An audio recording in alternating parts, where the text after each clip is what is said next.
This is Franchise Today, brought to you by FRM Solutions, providers of the best-in-class software solutions for franchise relationship management. Franchise Today is your destination for weekly information, conversations, and interviews with accomplished industry leaders, all of whom share best practices for sustainable growth and sensible franchising. Here now, your host, Stan Friedman, to kick off this week's podcast. It's Wednesday, August 19th. I'm Stan Friedman, and this is Franchise Today. Before we dive into this week's interview, I want to extend my thanks again to last week's guest, Bruce Mehlman, founder and CEO of the Washington, D.C.-based government relations firm of Mehlman, Castagnetti, Rosen, and Thomas. Bruce makes his living giving guidance to both Fortune 500 companies and innovative startups about how to navigate the landscape of the body politic. More simply stated, he's a Washington, D.C. lobbyist, and he guides his clients through the swamp, helping them understand, anticipate, and navigate the ever-evolving trends and policy environment likely to impact the global marketplace. Bruce's quarterly updates on political trends are widely read by business leaders and political observers across the country and are frequently covered in the media, including the Washington Post, Axios, Politico, CNN, Fortune, and the Daily Caller. We can now add Franchise Today as well to that list of media. And we have none other than IFA CEO Robert Crescente to thank for putting that together for us. Today, we'll speak with Allan Young, chairman and partner of FranBridge Capital, and founder and owner of multiple businesses that have collectively generated over $300 million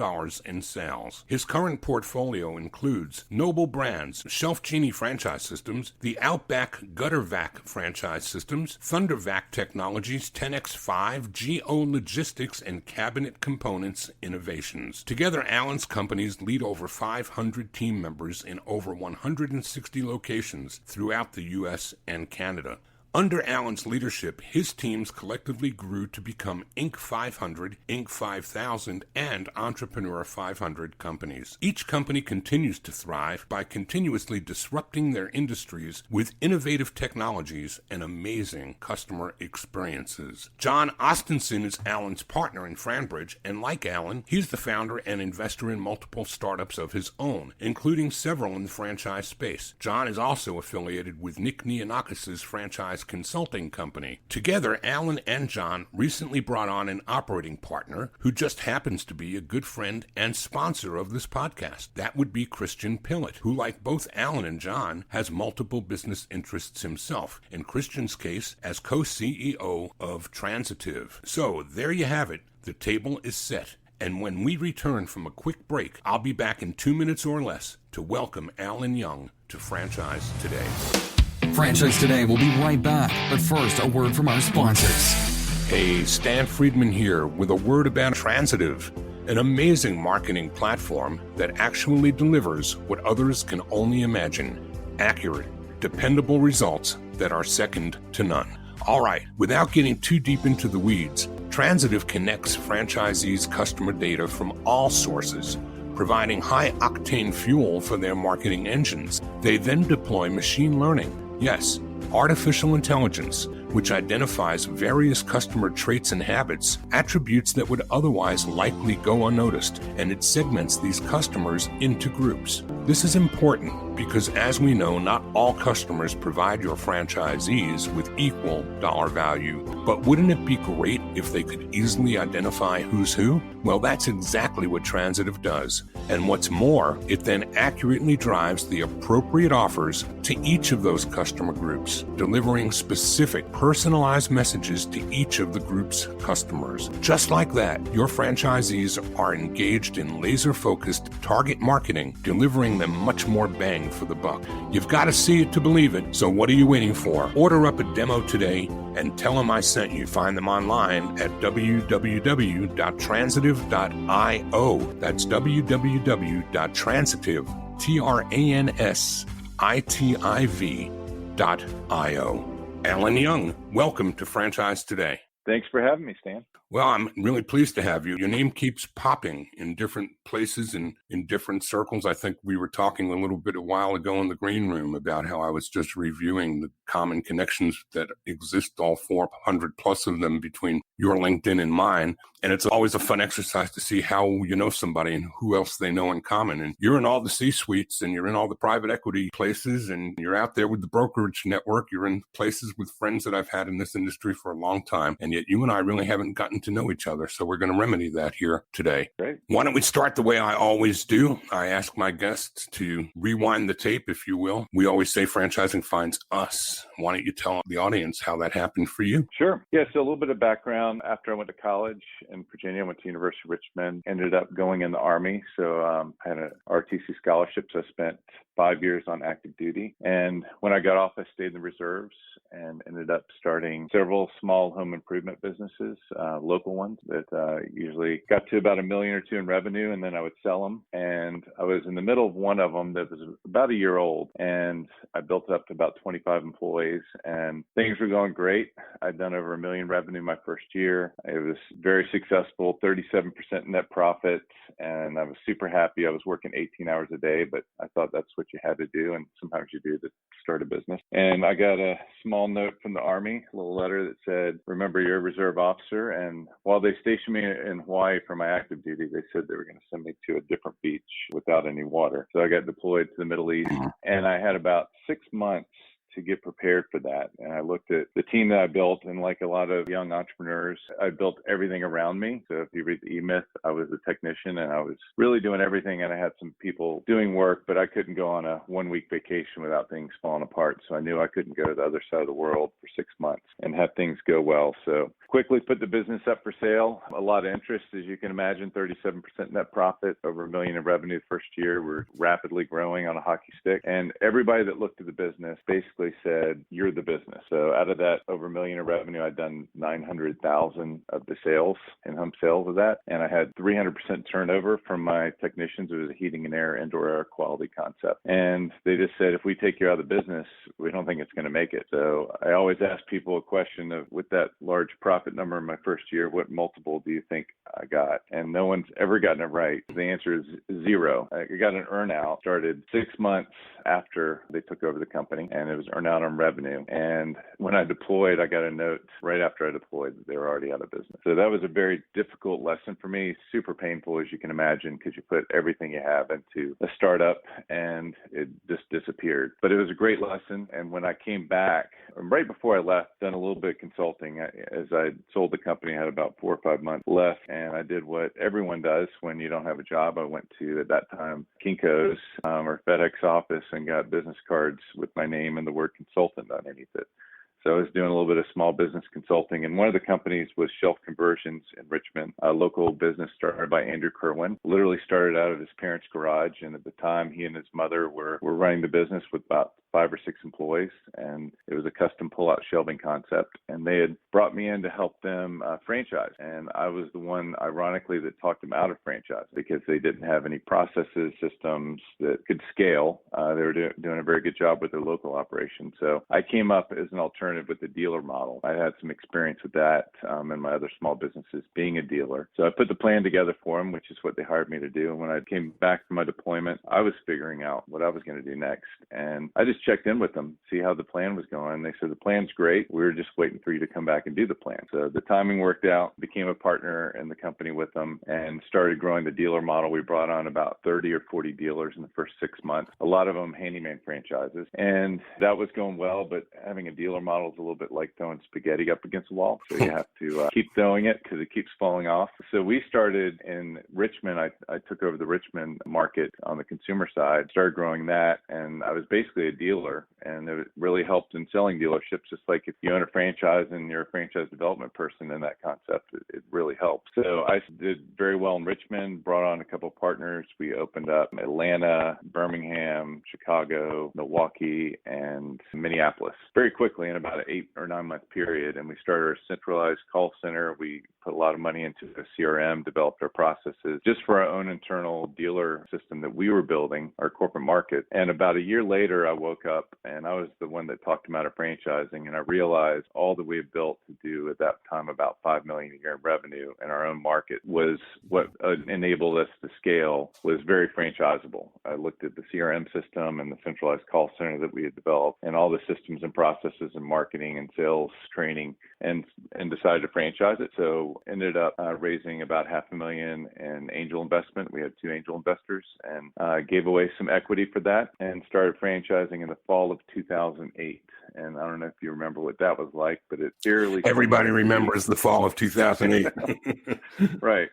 Unless you're a very young millennial, you might not remember it. But that was a very similar time to what we're going through now from an uncertainty standpoint. And another one of my home improvement businesses I started and just right after 9/11. Again, eerily similar in the fact that people weren't traveling. They were spending a lot of time on their homes and home improvement. And that's really how I got in those businesses. But that's a little bit of how I got to into franchise. And so fast forward the tape and help us with the ShelfGenie story and how it progressed and what roles you brought people in to fill to replace yourself sooner than you did the first time so that this business could be scaled and continue to grow. Yeah, so, the fall of 2008 ended up being a fantastic time to franchise, especially in home improvement. Home improvement, we were doing small, affordable upgrades in the home. Our average sales around $3,000 or $4,000. That's something that basically everybody can afford in our target demo, which is baby boomers and seniors. So we did extremely well in the home improvement space during that time. So we were an Inc. 500 company over 2009, 10, 11. So that was fantastic. We grew our franchises. And at times of uncertainty, we had a lot of what I call forced entrepreneurs or displaced executives who had lost their 6-figure job and weren't sure if they're going to get another one. And were looking at their savings saying, I might as well spend it on a business, on a franchise versus having it all kind of go away, being unemployed. So we brought on a lot of franchisees, did really well in the consumer space and grew that business.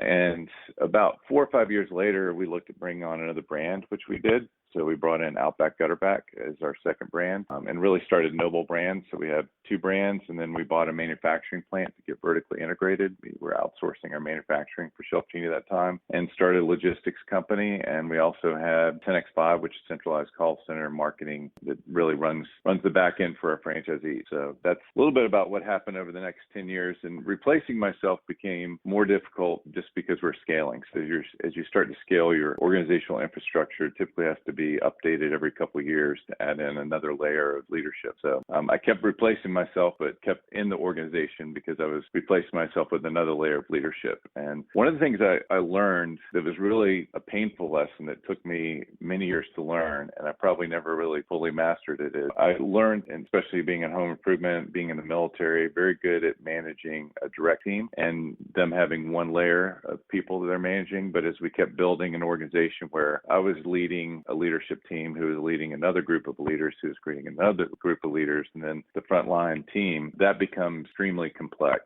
And leading leaders who are leading other leaders is an extremely complex task that I quite frankly struggle with as we're growing the organization. But 2.5 years ago, I finally worked myself out of a job. We promoted our COO, Andy Pittman, to the CEO role, and he's done a fantastic job. He's also a franchisee in North Carolina and was able to finally work myself out of a job about 13 or 14 years later. It's quite a feat to be able to do what you just described with leading leaders. It's almost the same problem that many single unit franchisees have when they go for their second, usually their third or more locations, because they're no longer operators. Now they're actually having to support operators with systems and leadership that they provide to their managers. And literally so many people lose it when they start getting into that multi-unit mindset without understanding that it's a much different thing that you're doing when you're growing and scaling than it is when you're operating. It is. And the biggest lesson I learned, and it took me a very long time to learn it, because as we were growing, my philosophy was every quarter or so, let's get rid of the bottom 20%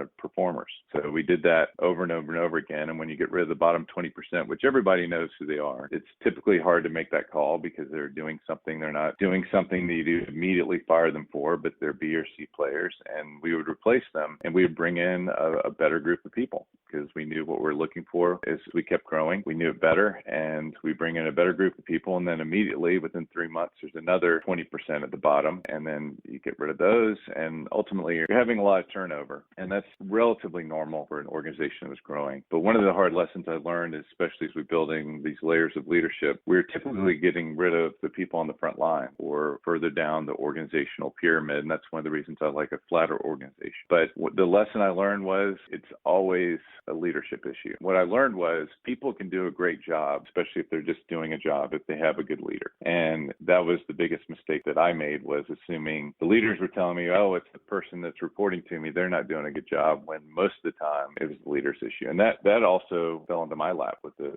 folks I was leading. So the biggest lesson I learned was it's almost always a leadership issue. There's some outliers out there with performance, with people doing jobs, but typically it's the leader. So when you brought in the second brand, you put the Noble Brands umbrella up shortly thereafter and created all these other operating units that were in support of the two brands that you were functioning with as franchise. Is that right? That's correct. And so how about then the growth of Noble? How did your role change now that you are a portfolio company instead of just a single franchise company? Did you find some changes there too that you had to make and adjustments that you had to make operating the companies and the brands, and now having the umbrella company to operate and consider as well? Yeah, I think that adding a second brand is extremely difficult. I think adding the third and the fourth and the fifth from all the CEOs of multi-brand franchises, the second one is always the hardest, because everyone in that world is all about the first brand. They were hired for that first brand. That's all they do. And especially, we bought a license from a franchise in Australia called Gutterback. So we got the U.S. rights to Gutterback, and we renamed it Outback Gutterback.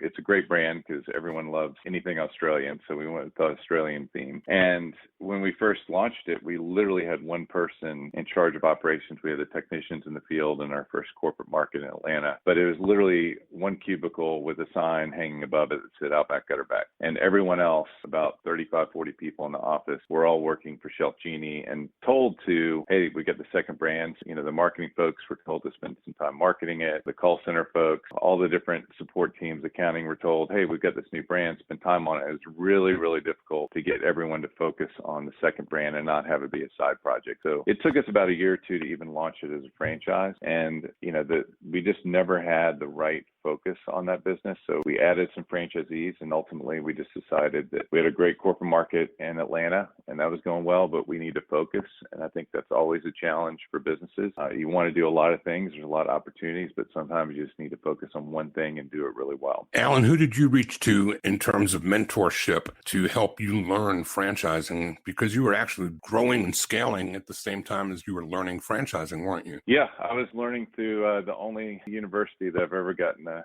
PhD from, which is the School of Hard Knocks. So I was continuing to learn that way. And there's a group of franchise CEOs. We started franchising all around the same time, 2007, 2008. All but one of us had used iFranchise Group, Mark Siebert and Dave Hood, to help us start franchising. And because of that, when you start up franchising, you need a lot of vendors. And they recommended a number of vendors that they were using at the time, or some of their clients were using. So we would see each other at IFA conference. We'd see each other at broker conferences, different type of things. We kind of run into each other, and we got to know each other pretty well, because basically we were probably bonding over the vendors that we were frustrated with, which is pretty much all vendors. I think that's a challenge. Vendors are challenged in the franchise world because in most vendor company relationships, you're dealing with one corporate team. In the franchising space, you work with the franchisor at a high level, but really your clients are 30, 40, 50, 60, 80, 100, 200 franchises that you're all trying to keep happy. Vendors are challenged, whereas franchisors were challenged with vendors because we're really in between the process. So we would get together and just kind of lament on some of our vendor relationships, and ultimately decided to start a group. We call it now the Accelerated Franchise Leadership Group. We just need to come up with a name to refer to ourselves internally. But at the time, it was just 7 of us. We were all CEOs. Our franchises were about the same size. And we started meeting. We formed a mastermind group, which we now call Forum. We started meeting every quarter for 2 days. We alternated locations. So one of them is in Canada, Frank Milner with Tutor Doctor, Dave Pazgan and One-on-One Mobility in Wilmington, North Carolina. We have Brian Mattingly here in Atlanta with Welcome Matt, Justin Bredeman with Soccer Shots in Pennsylvania. Boris Katnelson was in Denver at the time, and Omar with College Honks Hauling Junk, so in Tampa. So we would rotate around the different locations every quarter, visit each other's offices, take a tour, and then spend about a day and a half really going through best practices in all the areas that you have to excel in. And being a franchisor, we would help each other out, which I think is really unique with that. You know, at the end of the day, we all have the same target franchisee. And so when it comes to selling franchises, we're all competitors. People would often look at 3 of our brands internally, but we all helped each other out.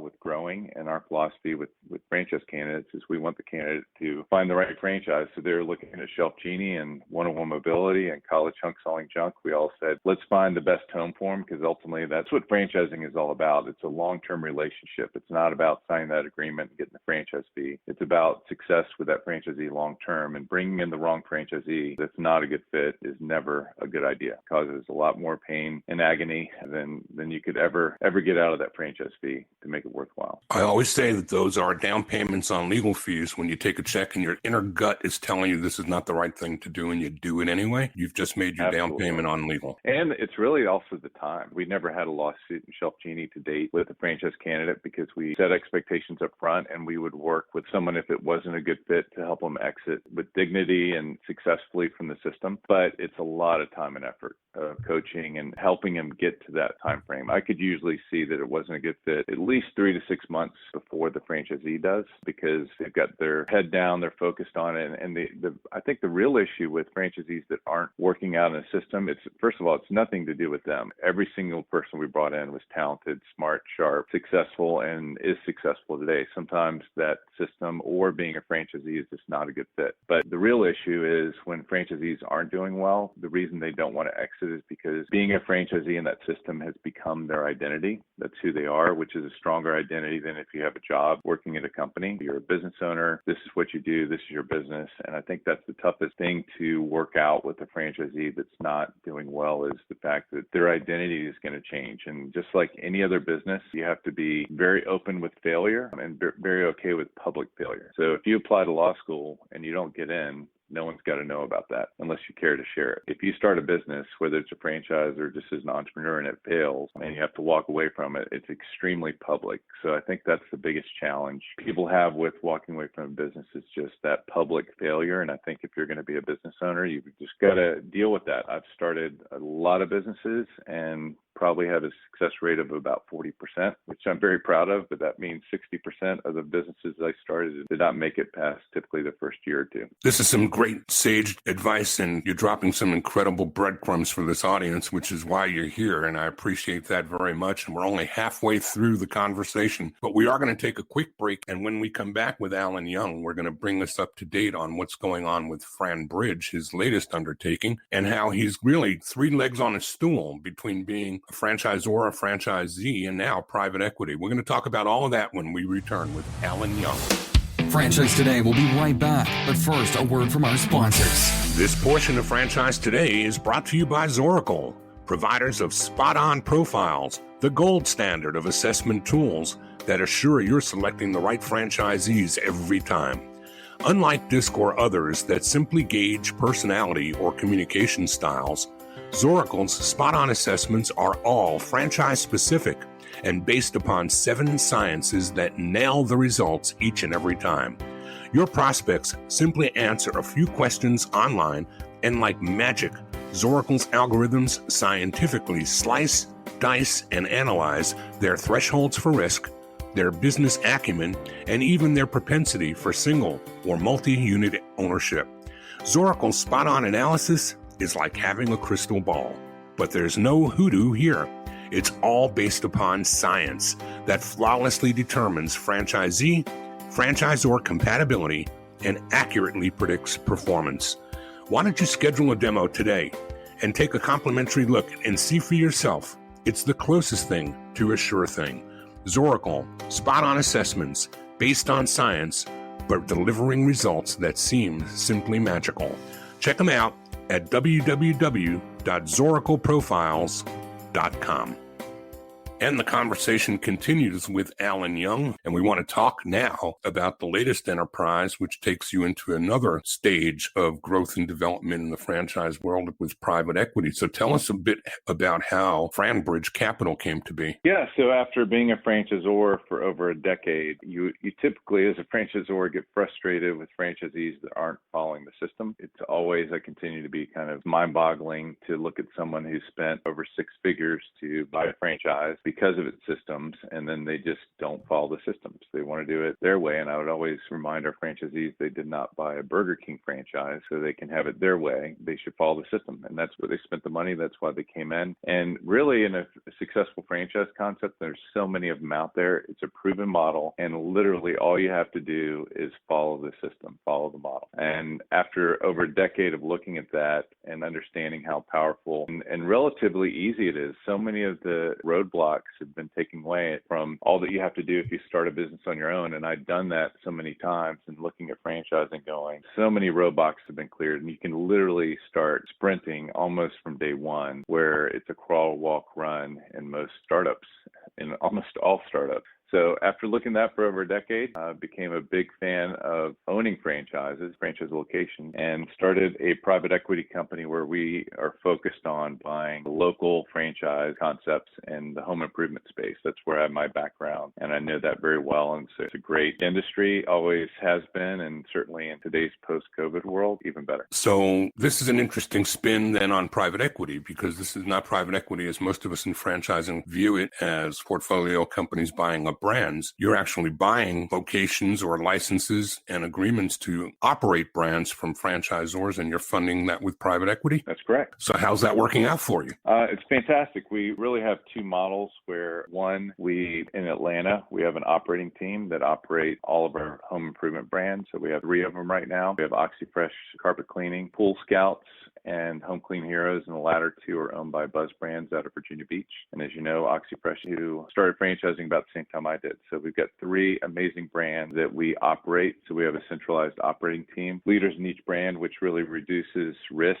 because if something happens to one of our brand leaders, it doesn't work out or they get another job, we've got a leadership team in place, and we can spread that leadership throughout our different brands. And our goal is to add 10 brands in the Atlanta area that we're operating fully and that we fully own. And there's a lot of cross-marketing that we can do. So if you're a Pool Scouts customer, you're going to certainly hear about our home cleaning franchise and our carpet cleaning franchise and the other home improvement concepts. So the cross-marketing and just the operation side, there's a lot of synergy that we have from doing that in the Atlanta market. Outside of the Atlanta market, we figured out pretty quick logistically starting up operation teams in different markets where we've got to hop on a plane if there's a problem and get things started. We came up with another model where we invest 49% of the equity into a franchise concept with a franchisee. So if you're buying a franchise and it's a $300,000 total investment, we'll invest $149,000 for 49% equity. We do not have a controlling position, and that franchisee can grow very rapidly without debt. And I've never been a big fan of being leveraged, and certainly not over leveraged. And I like giving away equity because I sleep at night. My balance sheet is super clean. And if you look at this concept that we're doing, if you're looking at buying 1 territory, you can now buy 2 territories or 3 territories, because it typically is about double if you buy 3 because of the synergies in franchising. So you can go from 1 to 3 franchise locations and you own half the equity, but you're over twice the size. So there's a lot of great things that come out of that. So you're essentially in a better position than you would be if you didn't take on the equity and you don't have any debt. And we're in a minority position, so we're there to help, and we do bring some value add from an experience standpoint as well. So talk some about how you've built the infrastructure, which lessons learned from past experiences, right? You've got a great team of leadership that sits to the left and right of you inside of FranBridge with John and with Christian. So how did that unity come together? So John and I had hired him in Noble Brand about 4 or 5 years ago as a president of one of our units. And Christian and I met through John, and Christian's got a great background. He's owned a digital marketing agency that was a vendor to franchisors and franchisees, and he also happened to buy an OxyFresh franchise unit. So really, here in Atlanta, he started that operations team. And when we met, he was already thinking down the road and was building a leadership team that he didn't need at the moment, which I think is great. Anytime you're building a team and you're hiring before you need them with a long-term plan, I think that's always a big part of success. So we started to build that, and John and I had already talked about buying franchises and investing in franchises locally. And so the 3 of us came together as partners, because there's a lot to do in a private equity company. You have to raise the money, you have to find deals, and then in our case, we have to operate. So the 3 of us work in those areas, and that's how we met, and that's how we operate. So what's on the canvas for the next 1 to 3? Is that too far to look at when we're in this COVID scenario right now, or is that a fair estimation of time for looking ahead for where you're going to be hitting some milestones and achieving some accomplishments? Yeah, I mean, I always start out with a 10-year audacious plan, and then we always have a 3-year and a 1-year. And that, I think, especially in COVID, you have to have a really good plan. And being in the military, you always have a plan. And as soon as you start executing on that plan, it always changes, because in the military standpoint, the enemy does not play according to your plan. And the business world, the business environment does not play according to your plan. But having a plan and being able to adjust to it is certainly a big key to success. And our 3-year plan is to continue in the home improvement space. COVID is actually a positive for the home improvement space. People are staying in their homes and they're not traveling, and they're investing in upgrading their homes. So we plan on staying focused. Our pre-COVID plan was home improvement, and our post-COVID plan is home improvement. So what do you see if you read the tea leaves now, and you're a disruptor and you like to buy and invest in disruption and disruptive companies? What do you see happening in franchising from where you're sitting, Allan, over the next 2 or 3 years? How is this landscape going to be changed, forever changed, by disruption like we've never seen it before? Yeah, I think technology has always been a big part of the landscape prior to COVID, and I think it's just more important than ever. So I've always been a big fan of saying, especially in the last decade, that every company is a technology company that happens to do X, Y, or Z. And I think that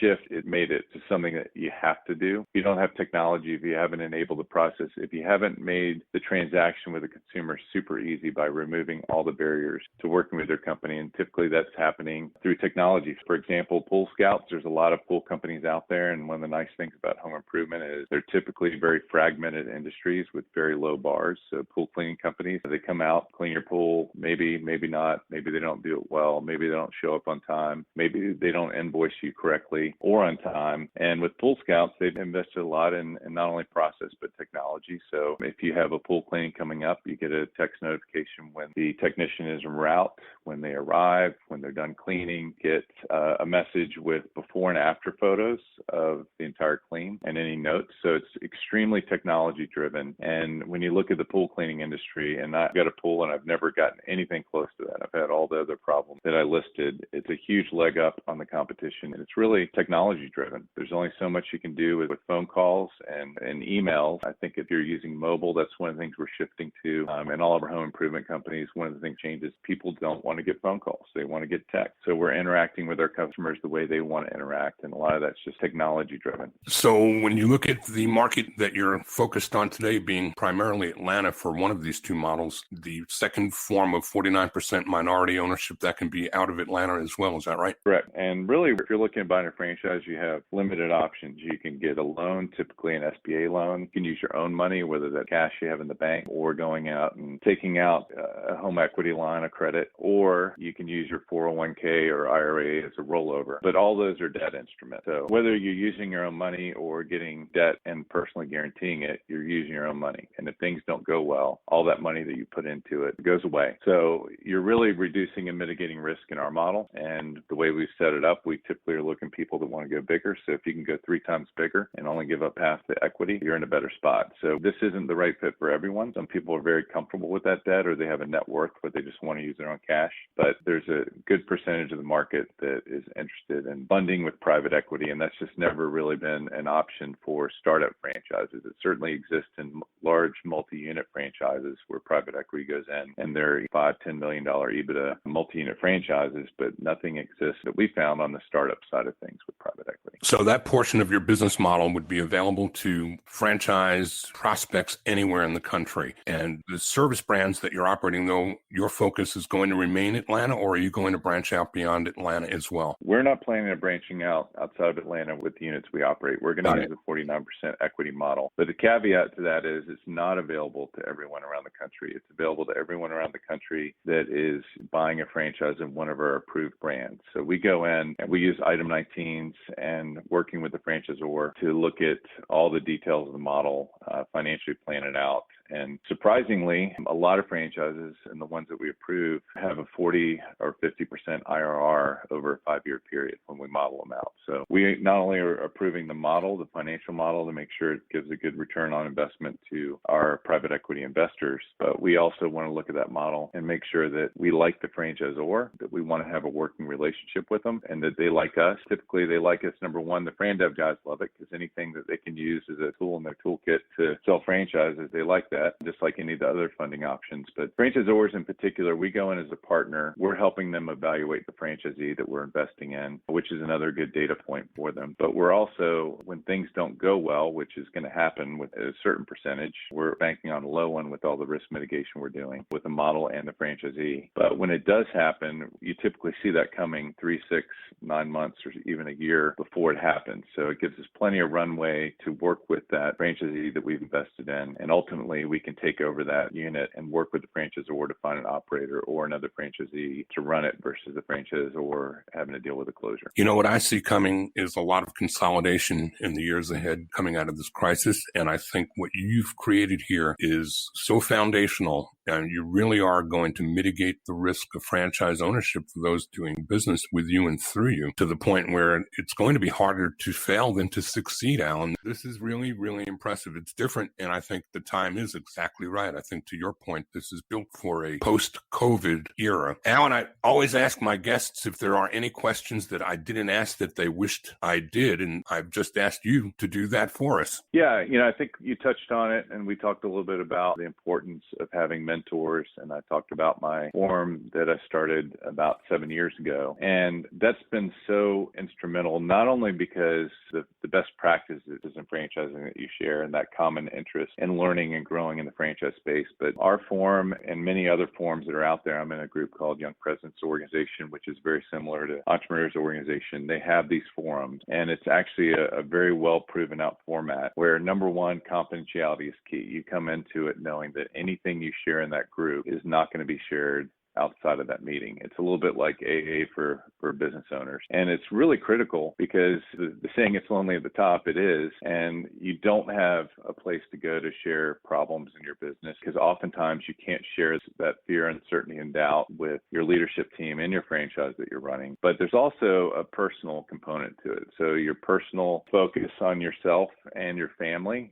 I think those two legs of the stool on a 3-legged stool outside the business side of things are more important, because what I've learned is if you don't put your oxygen mask on first and don't take care of yourself, which is entrepreneurs and franchisors, we're really bad at doing that. It really affects the performance of your business. So we focus on the personal side. We share things that are going on with us personally to make sure we're focused on the right areas of our personal development as well as our family. So if you've got a personal problem or a family issue, and it could be anything, the ability to share that with the group and get their feedback on it and get their help in resolving that or dealing with it is amazing, and it's such a game changer. So I'd encourage anybody to find a group of folks they can work with. Dave Pazgan has been in our group the entire time. He started a company called ZorForum, ZorForum, and I believe that's his website, ZorForum.com, and you can also look him up on LinkedIn, Dave Pazgan, Pazgan. And he started taking our concept, and he's starting groups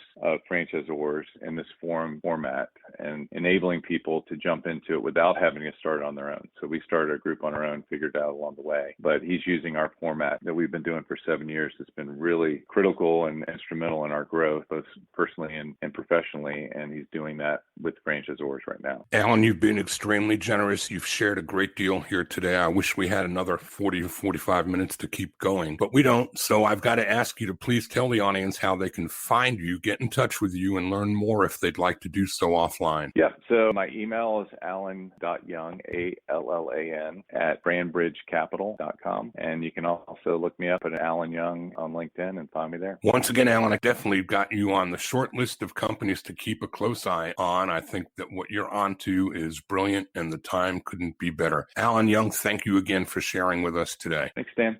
Well, I certainly hope you took lots of notes this week, as Allan shared a tremendous amount of noteworthy information. I know that I did, and I'm happy to report that Dave Pazgan, founder and CEO of the ZorForum, which Allan talks so much about, will actually be right here with us next week to share the rest of his story. Until then, please continue doing your part to keep yourselves and those you love and care about safe, and join me in praying for things to continue improving each and every day, and for our lives to become a little bit better with each passing day. Until next week, I'm Stan Friedman, wishing you the best, the very best of all things franchising. And Franchise Today is out. Franchise Today is a production of FRM Solutions, providing best-in-class CRM tools to empower relationships with prospective and existing franchisees. No excuses, just solutions. Find them online at frmsolutions.com. Join Stan every Wednesday at noon Eastern for another live episode of Franchise Today. Or, as always, download episodes on demand at blogtalkradio.com or iTunes. When you're part of a military family, you understand sacrifice and support. So at American Public University, we honor your dedication by extending our military tuition savings to your extended family. Parents, spouses, legal partners, siblings, and dependents all qualify for APU's preferred military rate of just $250 per credit hour for undergraduate and master's level programs. American Public University. Value for the whole family. Learn more at apu.apus.edu/military.